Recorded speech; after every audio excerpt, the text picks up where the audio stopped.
All right, good evening, everybody, and welcome to another installment of Your Money Matters Financial Empowerment Show.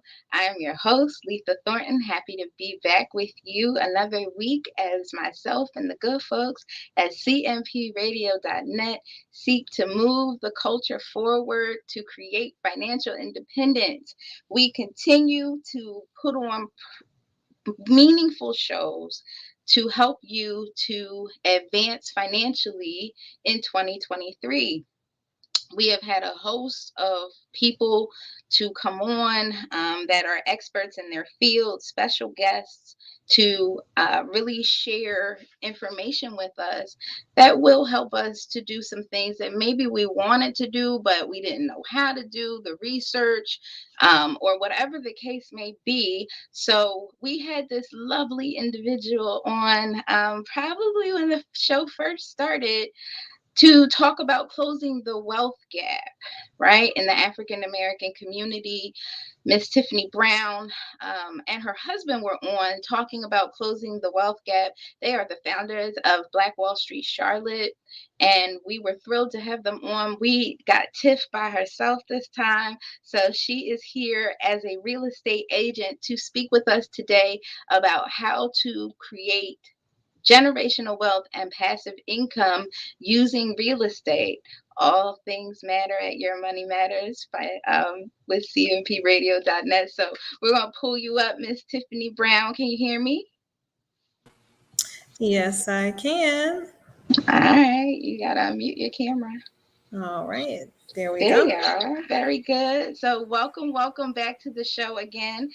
We are thrilled to have you on. We formed a great relationship and kept in touch because I told you this wasn't going to be the last time that I used you. And we're going to keep fostering that relationship because while we love all races, we really would like to help to advance our people forward, and you have a lot of expertise in that area, creating your own organization with Black Wall Street Charlotte. So talk to the people, remind us who you are again. Well, first of all, I want to thank you so much, Letha, for having me back on the show. My Um, pleasure. I think that this is an excellent opportunity for me to be able to get the word out to people and help to empower the people with the knowledge and experience that I have. For me, I do a lot of different things. All of them are still aimed at helping the community, helping to advance, helping to educate and to empower. I love anything talking about money, about numbers, about real estate. That is all my heartbeat. So thank you again for that. I have a lot of different things that I do. Since you mentioned Black Wall Street Charlotte, I'll just kind of jump into that first because that's our newest baby Nice. that I formed with my husband. Actually, it's his baby, and I helped push it. But Black Wall Street Charlotte was created so that we could help local business owners get with the local community and to be able to get their products out there, get their services out there, but also to bring them together as a community. And what we do with Black Wall Street Charlotte is also about education. So we cater to small business owners. We have them to partner with us. We offer education and ways that we can help them to accelerate their business from the beginning to the end. So business development, all the way up to the top. We also partner with others that are specialists in their field to give them all the pieces that they need to excel their business. And that's a very exciting thing for us here in the community because I think a lot of times we have some difficulty getting together. So, we're vetting those businesses that are partnered with us, which is a little different from what most directories have. And Mhm. we're really, in the community talking to these people and finding out what it is that they need. So, similar to what you do here on this platform, it helps us to be able to help everyone. So, not just businesses, I also work with people on a personal level. I have a company called the Legacy Resource Group, which provides funding for businesses and also personal loans. With that business, I'm able to help bridge the gap on some things so that people can get what they need to get, whether it is to get their business started, take it to the next level. If it's personal reasons that they need to have money, if they want to buy a house or any of those things, I help bridge the gap on that too. And I'm also a realtor, so still tangled up in everything as far as money and homes are concerned. I do real estate in the state of North Carolina and South Carolina. So all of those things together really mesh with what we're here to talk about today.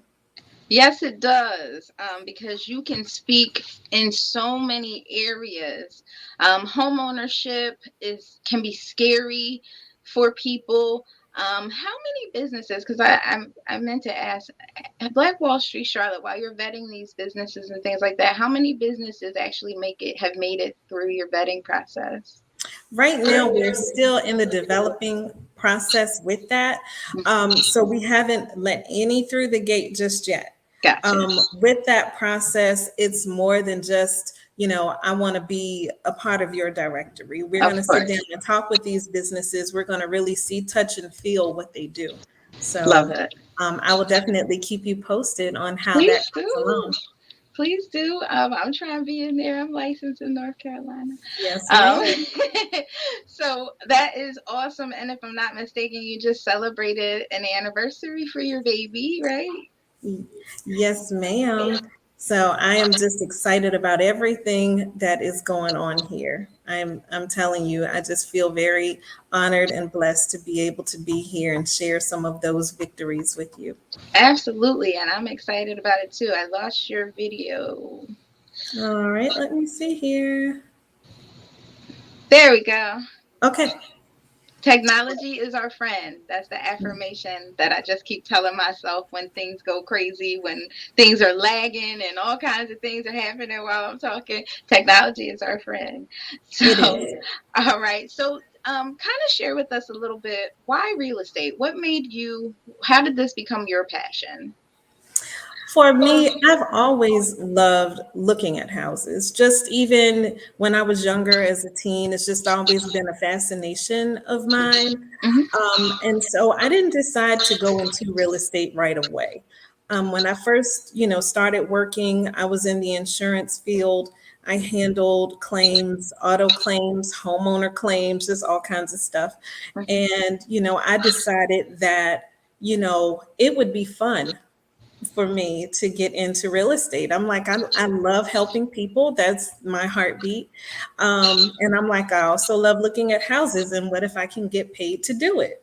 Sure. Um, so when I was back home in Virginia, I started my real estate career there.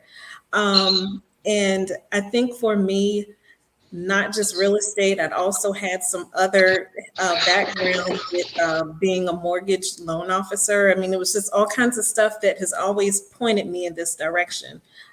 Even as far as my education, I have a finance degree. So it's always been about making money and how it works and all of that. So it was an excellent fit for me. It's always been when I'm doing real estate, it just feels like, something I'm doing for fun, like a hobby. It never really feels like work. I like numbers. So even the negotiation process, all of those things, and just looking out for other people just really worked for me. So I jumped into it and did not leave. I love it. And if you can do something that you love, like you said, it doesn't feel like work. Absolutely. I love Yeah. that.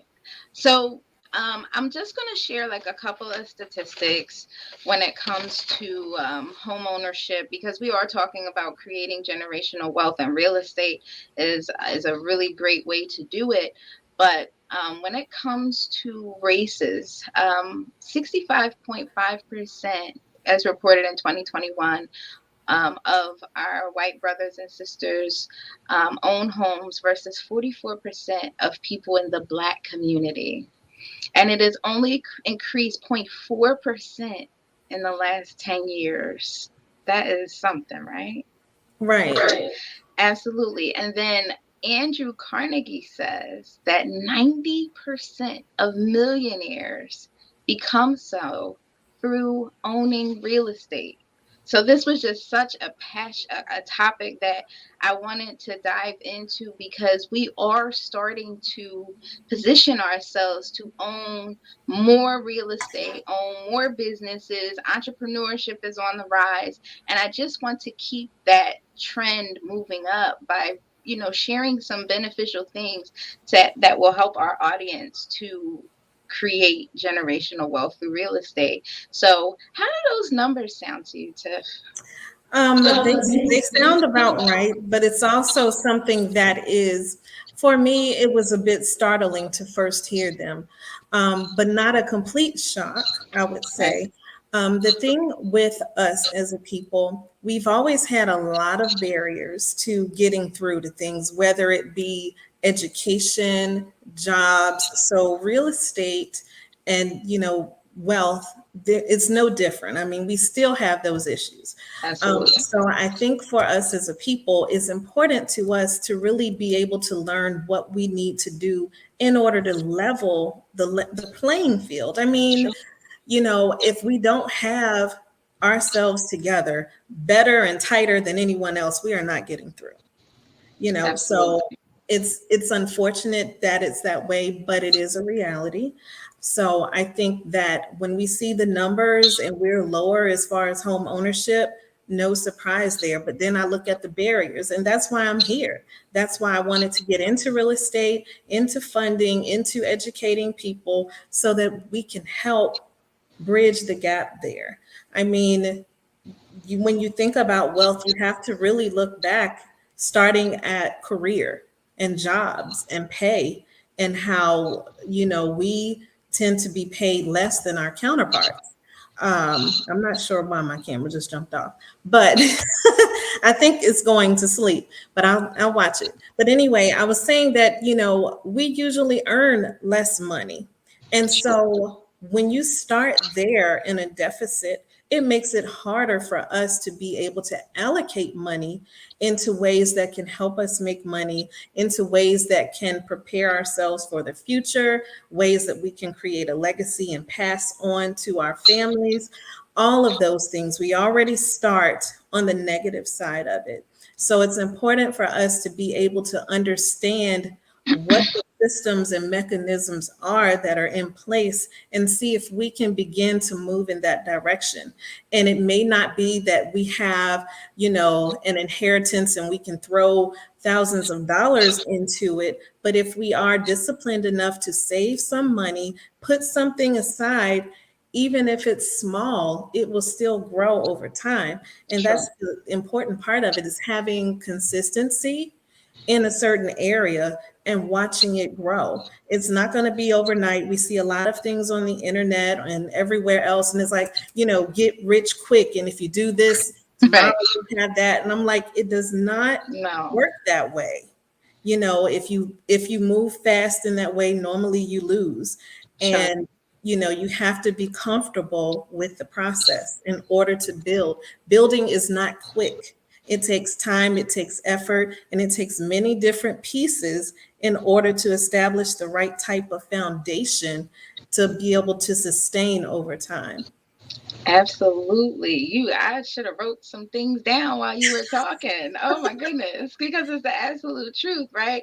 So Yeah. for some of us, this is our first go round with the topic of creating generational wealth, right? Where Mhm. maybe it wasn't passed down to us, it wasn't passed down to our parents or whoever. So a lot of us are trying to figure it out, and if we're 250 years behind another group, another racial group, it is not going to take 3 months, 3 years to dig ourselves out of that. So, patience, consistency, not the get rich quick. There are a lot of moving parts to building generational wealth.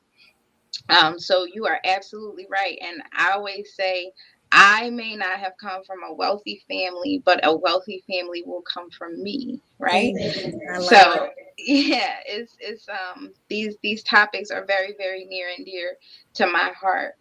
So let's get into it a little bit.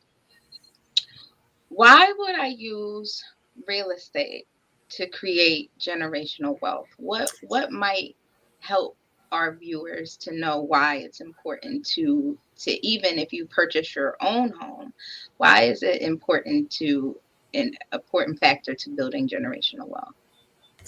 Real estate is important because number one, it is something that is a tangible thing. A lot of times we have things that are not, but this is something that you can see, you can feel, you can touch that is there. It's something that is also liquid. So it's like one of those things where if you have it and you need to, you can transfer it into cash. It's not something where you have to wait. It's something that's actually there, and it's something that you own and you have control over. Mm, Um, with real estate, there are tax benefits that you have as far as things that you can write off, things that you wouldn't be able to do if you're just in a renting situation.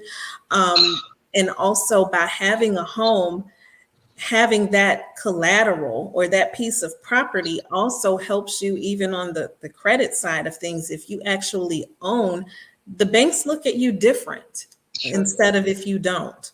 So you have that on your side. You have the ability, if you need to get money, usually you can take money out of the equity that's in a home that you own. So there are so many different ways that you can use real estate as a tool. It's more than just having a place to stay. It's definitely, an area where we can all think of different ways where having access to money would help. And real estate is one of the ways to do that. Absolutely. I heard you mention something that was so key when it comes to the wealth gap. And I know that this is something that maybe people who may have given up or had struggles or tried to purchase a home or, had setbacks and things like that. There are, like you said, some unfair things that have taken place when it comes to allowing people that look like you and I to purchase homes. So, what would you say are some of the unfair practices that stop people from being able to purchase a property? I think a lot of the practices that are in place really have a lot to do with credit, the way that we handle ourselves. They make it really difficult because a lot of times when we try to break into home ownership, we may not have a lot of money set aside for it. And it's something that is a barrier for a lot of people of our race. And it makes it hard because if you don't have the money, it's very discouraging. But a lot of times we don't know the things that are out there to really help us also. So I think, even within that, the lack of education, the lack of communication, where people really try to help us and let us know what's out there, can be a very big barrier to getting into real estate. Absolutely. And I think that some things have improved when it came to, unfair lending practices and Mhm. things like that. I know that more banks and credit unions are trying to, kind of reel it in because they understand that some of these practices have been unfair and like very disproportionately skewed toward the African American community, right? They have. And we've seen, banks try to, make a change and do different as far as their practices, which is great. And even with that, you still have to be careful because when they put it out there, they present it in a way that looks as if it is for our benefit, and Sure. it may not necessarily be. So it's really important for us to establish relationships with people in the banking and mortgage industry Find people that you're able to trust that will give you the true explanation of what's going on. We've seen banks, say, hey, we're purposely going to, allow more mortgages to African Americans. And this is what it's going to be. And we've set this money to the side. But then when you get into the process, the bar is still high and you can't get the money. And so it's really cute that they put it aside, but if you still can't access it, it is not helpful to us.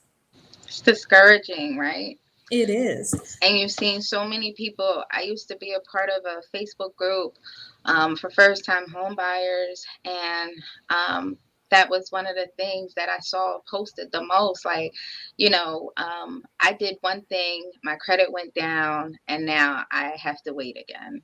Mhm. Just a lot of different things. And this was not just people that look like you and me. This is all different people where the process can be a little stringent, Yes. and it makes people give up and just say, to heck with it, I'll just rent, and not get a piece of that pie to have the ability to create generational wealth. So I Yes. definitely wanted your take on that. Yes. And you talked about some tax benefits. Tell us a little bit more about that, about what, as a homeowner versus a renter, what are some of the things that you can write off, or what are some of the other benefits? As a homeowner, you're able to write off like your mortgage insurance. That's I'm sorry, not insurance, interest that you're paying on the mortgage. That's something that you would be able to write off. And so what happens with that is if you have a mortgage, the mortgage company will send you a statement at tax time saying, okay, you've paid X amount in interest on your mortgage this year. And that money you can take, and when you're doing your taxes, it's something that is deductible. So it's very important that we're able to know that that's one of the things that you can do. With home ownership, there are also some things that you can write off also, as far as like repairs and certain things, but you have to even be careful about those types of things to make sure that you talk with, a tax professional to make sure that those are the types of things. You can't write off every repair that you do, but if you own property and you're renting it out and you're doing repairs on those, you can write them off. And so those types of things help us as far as saving on your tax liability so that you won't have to pay as much taxes.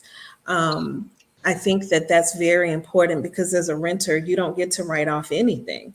You pay your rent, you get no credit for it. It's just out the window every month.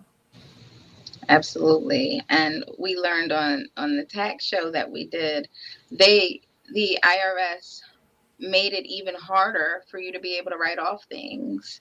So Mhm. things that you used to be able to write off, you had to have generated a certain amount of money from those things in order to be able to write them off. Correct. So if you're a homeowner, that, and you're writing off the interest, at least that's something that you can write off. They've made it so that really the only people that benefit from write-offs are people who own a business. Mhm. Yeah. So It can be, tricky with it. That's why I say, once you get into home ownership, it's always a good idea to have, a tax professional to review or do your taxes for you. I mean, until I had a home, I did my own taxes. And TurboTax was my friend, but once I started doing other things, I'm like, I don't know all the things that we're able to do, and I don't want to get in trouble with any of it. no. So I would rather be safe. And I'm one of those people, I don't like to take a lot of risk. So I am more cautious than most. Understood, and as you should. Yes, ma'am. Some of the other terms that I saw that were benefits to using real estate to create generational wealth was principal pay down. Hmm. Can you share with us a little bit about that? Yeah. So with home ownership, that's also something that a lot of people ask about. Because when you first buy a home, your initial payments are basically all interest payments on those loans. And so what happens with that is you're able to, if you're able to pay extra on your mortgage payment, or either just, at tax time, you get a refund, you can just throw some money into it to get the principal down on your mortgage payment. You can pay it off quicker than 30 years. A lot of times when people go into homes, no one expects to stay in a place and pay it off in 30 years. We do want to be able to do what we can in order to bring that mortgage down and pay it off so we can get that debt off of us so that we can truly be a home owner. Right. Because until that mortgage is paid off, we're still not an owner. Correct. Yeah. Major key. Absolutely. Does refinancing help? Yes, it absolutely does help. As a matter of fact, I did a refinance on a home I owned back during COVID when the interest rates were low. So when I first got the mortgage, my interest rate was 4.625%. And during COVID, during the refinance, I dropped it to 2.625. So that's 2% interest down. I Wow. saved myself $330 a month on Mm. the mortgage payment. So those types of rates now are unheard of. Yes, indeed. And, but it was something where we were definitely able to save. And that type of money, you feel it every month. I Three mean, if hundred and it was thirty dollars. $75, I'm like, but 330. Yes. So, it's one of those things where, it's important for you as a homeowner to know exactly what's going on. I knew what my rate was. I knew the rates were down very low. I looked over, I called the mortgage company. I said, hey, can I do, a rate refi? And they're like, yeah, do you want cash out? I'm like, no, I just want to get this payment down. Right. And it was easy. So that's a great benefit that you can take advantage of when the time is right. Like Right. right now, people are in those higher interest rates again. If they dip back down, they can definitely do a refi and lower those monthly payments. Gotcha. Or Okay. get That cash out if that's something, that we need to do. That's another benefit of home ownership. nice. Okay. I love it. Passive cash flow, which Mhm. is involved in our topic. How can owning real estate create passive income for us? There are several ways that we can use real estate to generate passive income. And passive income is one of my favorite things because you don't really have to work for it so much. I mean, with real estate, you may need to put in the effort at the beginning to obtain the property and set everything up and get it going. But if you're able to have property and rent it out, for instance, when you rent out a property, of course, your rent is going to be more than your mortgage payment. Otherwise, it doesn't make any sense to do. Sure. So if you have property or, even one with multiple units in it, you're renting them all out every month. That income that's coming into you is passive. You don't have to do anything to get it. It's automatic once you have everything set up. So if you have property like that, the money that you're getting is going to cover your expenses for the mortgage, and there's going to be additional funds that you have that you're able to use and do whatever you need to do with. So if you need to put that money aside for your retirement savings, if you want to save money to, invest and buy another property at some time, you can do that. It just opens up a whole nother door of income that doesn't eat away from your time. Absolutely, right? You just might have to deal with tenants and things Mhm. like that. But multifamily units or duplexes or those kinds of things, you really can use one of the rents to pay for, the whole property, or You however you want to can. do it. You absolutely can. I have a young lady that I'm working with right now. She is a hairstylist. And so what she wants to do is to open up her own business where she has salon suites. Hmm. And, she's been in the business over 20 years. She's, established as far as her clientele. And so she's like, all right, I want to buy a building with the suites in it and I'm going to rent them out. And so, I help her. I sit down, I talk with her, and I'm like, okay, the first thing that we're going to talk about, and everyone always talks about when it comes to any type of real estate, credit is the first thing. That's like if you're building the house, your credit is the dirt, the foundation. I'm Right. like, you have to have your credit in place first before you can do a lot of things. We talk about credit, we talk about her business. What type of business plan do you have? These are the things that, most people don't have in place when it's time to get money. And it makes it True. hard because we come to the table and we're not prepared. So, there are people like you that are out there that can help them to understand what they need to do. You can help them to make sure that they understand and, have those goals in mind so that we know what steps to take. There are plenty of people in, finances that are able to help businesses do business plans, and even lenders, mortgage people can talk to you. A lot of times when we want to buy real estate, we assume that we have to have everything all together. But if you really take the time to sit down and talk to a mortgage lender, the one who does this every day, they know what the banks are looking for, it may not always be what you think. There are things that people just assume you have to pay off everything in order to get a mortgage, and that's not the case. No. So, it's important to be able to connect with the right type of people to at least start to build the foundation and get everything straight there as far as the credit. And then you can begin to look into what's out there. So with this young lady, we talked about her credit, we talked about her business plans to see what that's going to look like in front of the bank. And then she's like, well, this is my dream. This is what I want to have. And so I'm like, okay, we're going to look.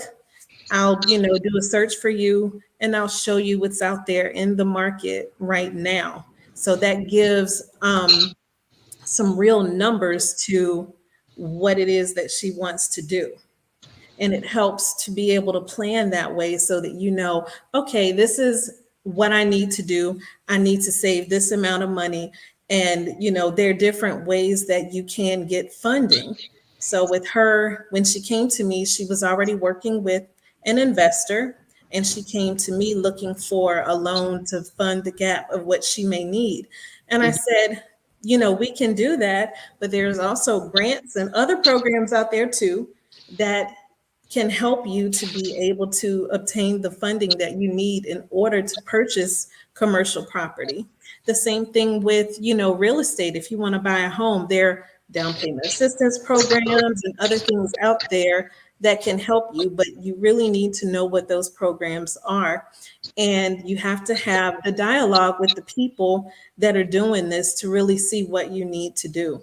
And it's more possible than people think, but you have to talk to the right people. Absolutely. A couple of things that I heard you mention, and we've talked about this on a past show when we were talking about launching your own LLC, and even last week when we were talking about grant funding. That has been a consistent theme. You have to come to the table correct in order Mhm. to get these things in order. You cannot wait until you're ready to do it and then just walk in here and be like, hey, I'm ready to do this, and bam, prove No, me. that is not how any of this happens. All of it, like I said, it all takes time. When you're building that foundation, there are a lot of pieces, and you have to come correct, like you said. Otherwise, the bank is going to laugh you right out the door. Yeah. And, if you really think about it and you kind of flip the table, if someone came to you and said, hey, can I borrow $400,000? And I'm like, okay, you're going to have questions. And Sure. so you really need to be able to answer those questions. And it has to be more than just a dream. You have to show that you've been out there. You have to show that what you want to do is really possible and that you're able to do what it takes in order to get it. Absolutely. Tiffany, give us an ideal, whether it's for a business or like a commercial property, or whether it's for your personal home. What's the ideal credit score? Like what should you come to the table with? Like once you hit this number. Well, I always say, of course, as high as you can, but once you're getting over 620, you can begin the process of looking into homes. Some of them are making, 640, but I'm like, that's just the bare minimum. So that when you come in and you want to be able to get a loan, your interest rates are probably not going to be the best at that rate. If you can get that credit score, bump it up over 700, 720, that's really going to help and put you into a whole different category as far as your options are concerned. Mm. Okay. I like that. That is good. How does appreciation of a property play a part in all of this? Appreciation is the best thing ever because you really don't have to do much in order to reap the benefits of appreciation. And I'll give you an example, a personal example of mine. Can you tell us Um, what appreciation is first? Appreciation is when the value of a thing goes up. It's the reverse of depreciation. You buy a car, as soon as you buy it, the value drops down right away. Sure. Appreciation is the opposite, where that value goes up over time. And that is normally what happens in real estate. I mean, there are situations that may occur that may drop it, but that's usually not the case. Normally, real estate is always an appreciating asset. So, what I did knowing that is I purchased a property and it was the smallest house in the subdivision and it was a new subdivision that was being built. And so I'm like, I'm going into the subdivision on the front end because that's where you really do get the best deals. And so I went in on the front end, purchased the smallest house in the subdivision, knowing that they're going to continue to build, until they're done. So it took them roughly 3 years to finish the subdivision and build all the homes in it. And all the other homes that came after me, they were more expensive, they were bigger. And so the home value just went up over time simply because those were new properties, it was a new neighborhood, and I was right there in it. So, with that property, all I had to do was be there, sit, take care of the property, pay my taxes, and Please pay attention. over over a 5-year period, the appreciation, the value of that home was up $200,000. Mm, So I sold, and that's 200,000 that I made off the sale of that house just because of appreciation. And mm. so, I appreciate very much because that's money that's coming to you. You didn't have to work for it. All you had to do was sit. It's, that passive income that we talked about Sure. that, when you figure out how to use real estate in a way that works for you, you don't have to work for it. Absolutely. I Yeah. love that.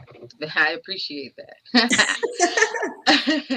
And I think one of the other things is that, things are pretty predictable with with the profit.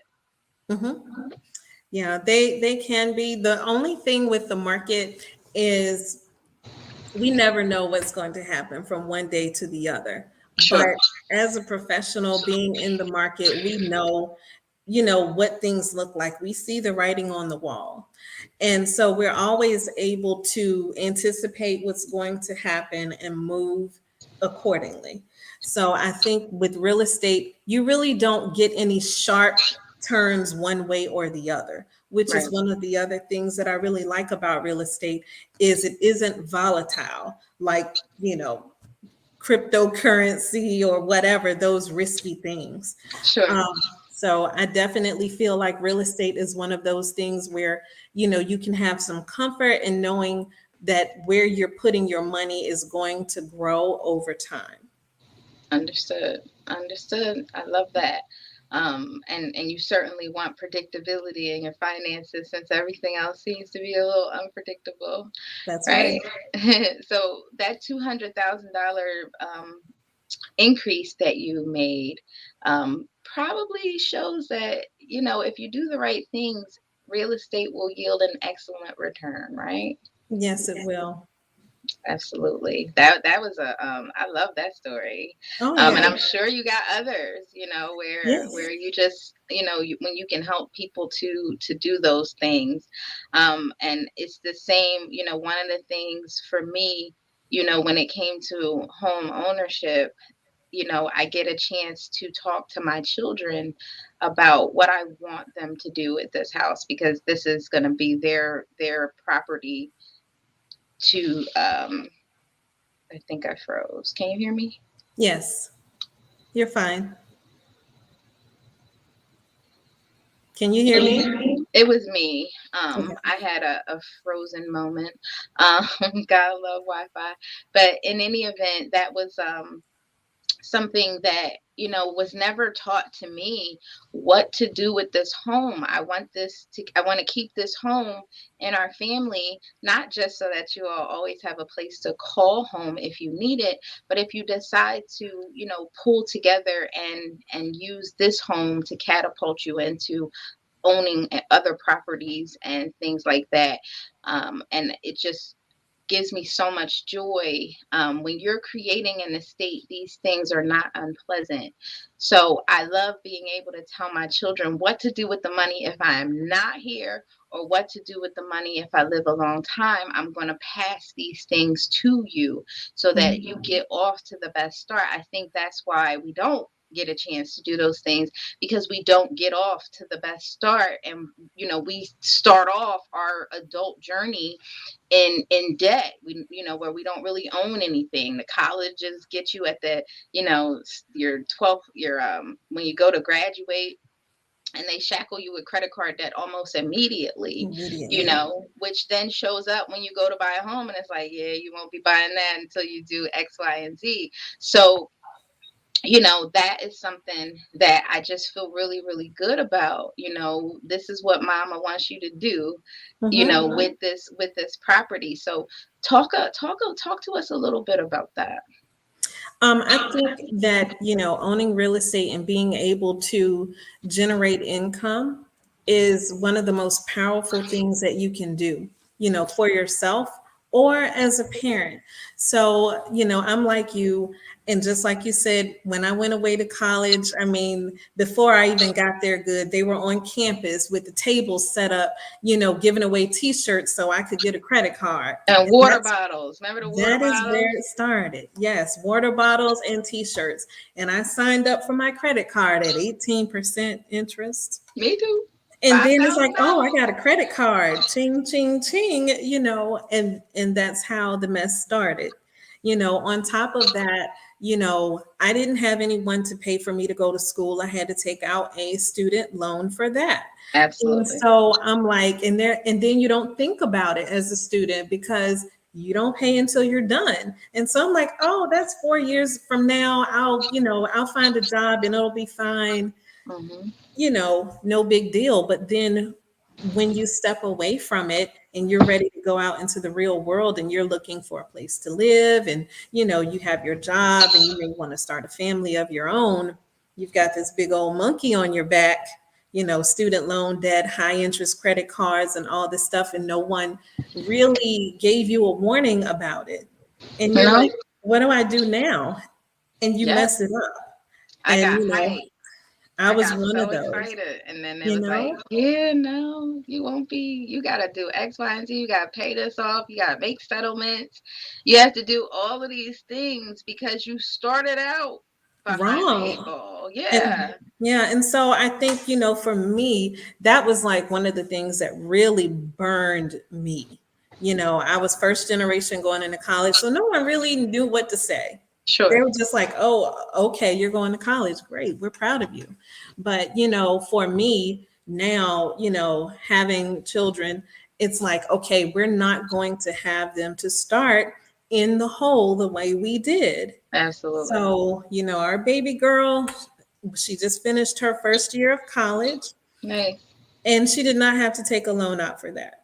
She nice, will not have to take a loan out for her college career, period. That nice. is one debt that she will not have. So, I am very excited about that for her, that she won't have to start and look for that payment to show up and come and chew away at, how she might be able to enjoy her life or what she might be able to do in her future. I Absolutely. mean, there are people that will take that credit debt to the grave with them. It never gets paid off. No, I mean, between deferments and all kinds of stuff, people get tangled up in that and they never get out. So if you absolutely. have a means to be able to create some income where you don't start off in the negative, it helps, the generations to come. Absolutely. I am so with you.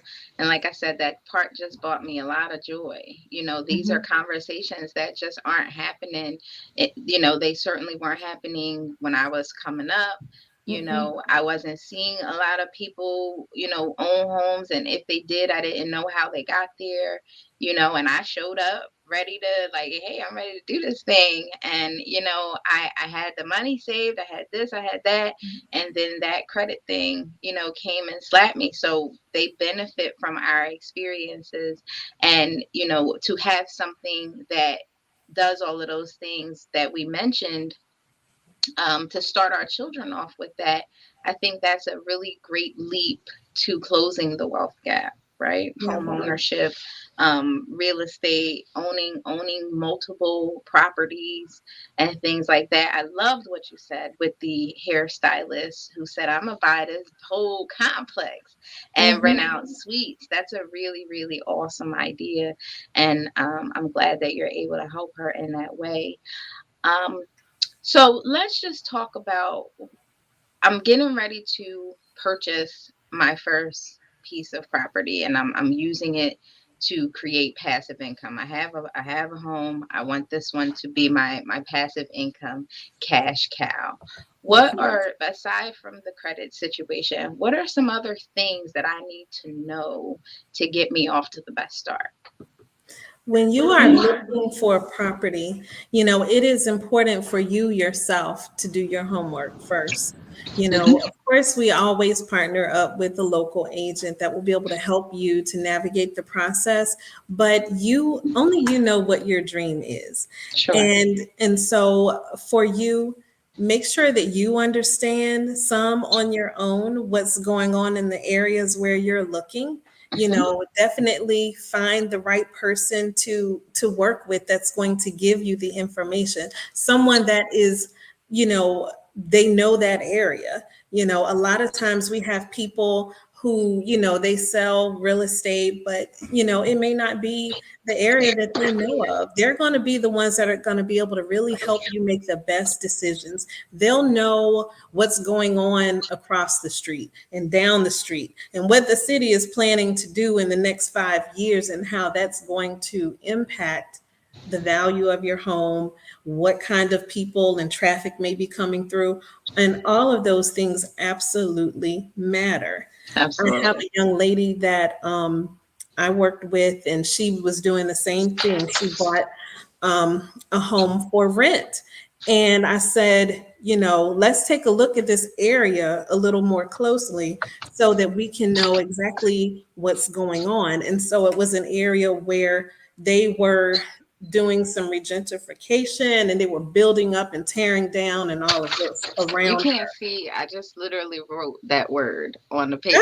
As you were, before you said it, I wrote the Yeah, G word down. yes. Go ahead. I'm sorry. So they were doing that around the area, and I was like, this is great because now all of the things that are coming in are going to be new. They're going to be higher value, and it's going to bring in the income. It's going to help your home value to increase and appreciate.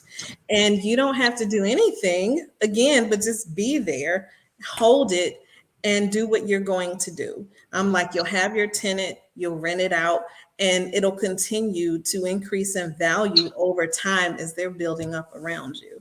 And those are things that, your local agents will really be able to help you with, unless you already know, if it's your area, your side of town, you may know a little bit better, but that's a really big one to help with.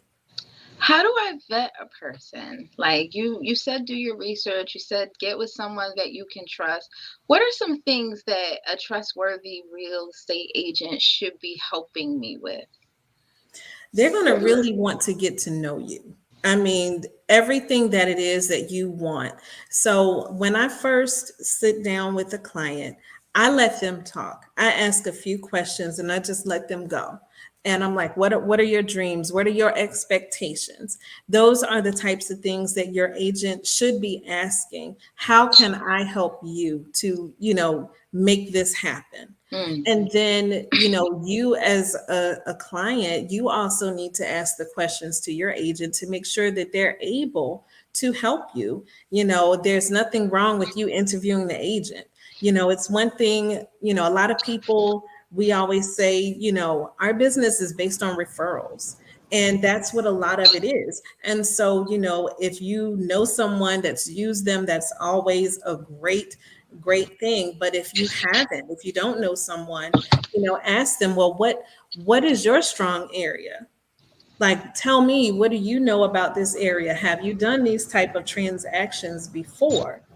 you know how long have you been in the business? Do you work by yourself? Do you work on a team? Do you have support? So that you know that the person that you're working with is going to be able to help you. You don't want to get into a situation where you're not getting the communication you need and the mhm, leadership that you need to have from an agent. So it's very important for you, if you want to, get a property and, that'll be your cash cow, that it's going to be someone that can help you find the right area to invest your money in to be able to get the type of return that you want. mhm. I love it. I love it. I love it. And I think that that's the biggest thing, honestly, to build that rapport, to build that trust. Someone asking you what you want, you know, and being diligent and dedicated. Not not just showing you areas, but you, like you said, knowing a little bit about the.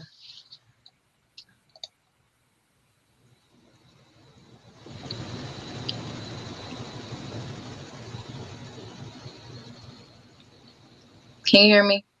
Yes. Yeah, knowing a little bit about the area that you're moving in. One of the things that I did when I purchased my home was I went back at nighttime. That was a tip that my real estate agent gave me. Go back at nighttime and just sit and see what it's doing. Talk to people who live in the area, and things like that. Those were the kinds of tips that I really, really needed so that I could move to a place or buy a property that wasn't going to be a lot of trouble and hassle for me. Hmm. Yep, that's a great idea. And I know it's something that I do too. It's like you can go at night or on a weekend because Yeah. that's when everyone's home and out and doing things. You'll tend to see people. And, I've even parked my car and walked the neighborhood like I live there Right. just to get a feel for it and that sort of thing. And those are the types of things that also help you to decide for yourself what you feel comfortable with doing and where. Because a lot of times Absolutely. when we move, it's to a place that we don't know, Hmm. and so we have to put in that time and effort for ourselves because there are some things agents can talk to you about, some things that we can't. So, but you really have to make sure that you have a trust level with your agent, someone that you can talk to that's really going to, give it to you straight. Lost your video again. Okay, let me see. All right, how's that? Yeah, Better.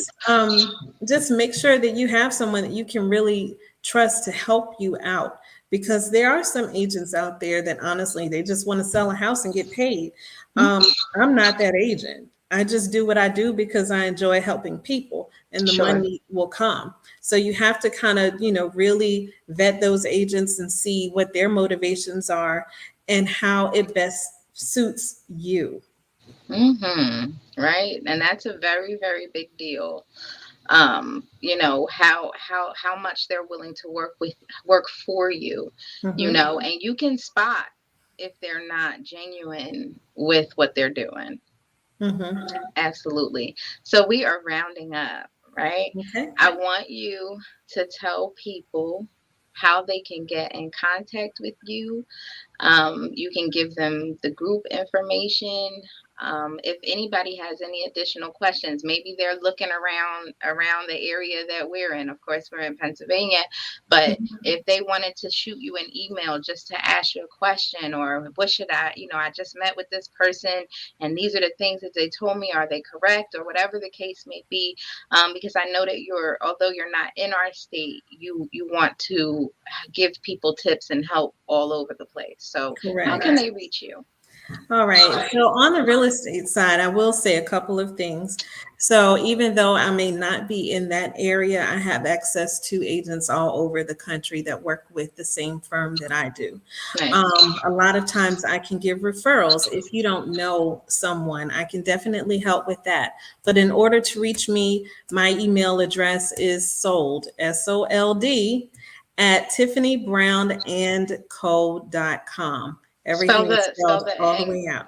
yeah, Sold, SOLD, at Tiffany, TIFFANY, Brown, BROWN, and AND, co.com. You perfect. can send any questions that you have there. I'll be more than happy to help you, refer you, or just give you my thoughts if you have questions. Super. And then you can certainly follow or join the group, Black Wall Street Charlotte, as they continue to grow. I'm just watching Mhm. members, and I'm watching other groups and organizations and things that you're partnering with, and Yes. just really watching it blossom. So I'm so happy to be a part of the village. Even Yes. I'm not physically there, but happy to help it grow. We So thank you. Black Wall Street Charlotte. Is there .org. any .org? There you go. Black Yes. Wall Street Charlotte.org. It is also a Facebook group. Yes. So are you on any other socials? Everything is Facebook or Instagram. We do have LinkedIn account for Black Wall Street Charlotte, as well as a YouTube channel that we're starting. Ah, But we really we're on Facebook a lot. We have the actual page, and then we have a chat group for Black Wall Street Charlotte. So that way we can talk back and forth to people if they have questions, if they're looking for services or whatever. We post things there. We talk back to them. We stay in touch. I also have, for the funding side, if you need to get, lending for either business or personal, the Legacy Resource Group is my company. Also, you can find that at thelegacyresourcegroup.com. And that's also on Facebook. So everything that we have, you can touch, through Facebook or through the websites. you see how you was holding out on us. Mm. You didn't even tell us about the lending part of it. That's I awesome. know. I told you at the beginning, I do a lot of You things. did. I should have just had you bullet point and put it on the screen so we could see, because not just on the purchasing the home, but the lending process and the Mhm. confusion and the interest rates and all of this stuff is just, can be overwhelming for a first time home buyer who just doesn't know where to go. I just constantly see people advertising or people making posts saying, "Hey, I finally got the money saved. My credit is right. I don't know where to start. I don't know how to begin. I don't, like you said, don't have anybody that I can trust." Yeah. So, yeah, you gotta start putting all that stuff out there. All that stuff. Yeah. All that stuff. So, Tiffany, it has been an absolute pleasure. Your video went off again. It has been an absolute pleasure to have you on the show yet again. Looking to partner with you continuously, and I'll be reaching out for a list of all those things. Who knows what other show topics we can potentially bring you on for? But I just, first and foremost, if I haven't said it publicly, I will say it right now. You are one of the biggest, you and Shelton are one of the biggest supporters of Your Money Matters Financial Empowerment Show. You watch faithfully And if there is no show, you'd be like, I didn't see a show this week. Um, Yeah. those kinds of things. You have no idea for someone who is really like a first time podcaster or radio show host, to have a base of people that support you and watch, not just because they're going to be on the show, but because they really believe in the mission and what it is that we are doing. My good people, we are out here to give you, I say it every week, I'll say it again, these resources are free and at your fingertips. And you have people that come on this show continuously that want to help you to level up with your finances and financial independence and all those things. So I just wanted to thank you for being so supportive. I really, really appreciate it. Thank you Thank you so so much. And we much. appreciate everything that you do, that you put out. I mean, we don't listen just because we're going to be on a show. You give insightful content, you give great people that have things to add. We learn from them too. So we appreciate you. Nice. Well, I will let you go, my dear, and All right. I will say good night to everybody out there in the virtual world that can hear the sounds of our voices. And we pray that you take advantage of some of this information. And that concludes this episode of Your Money Matters Financial Empowerment Show. Have a good night, everybody. Good night.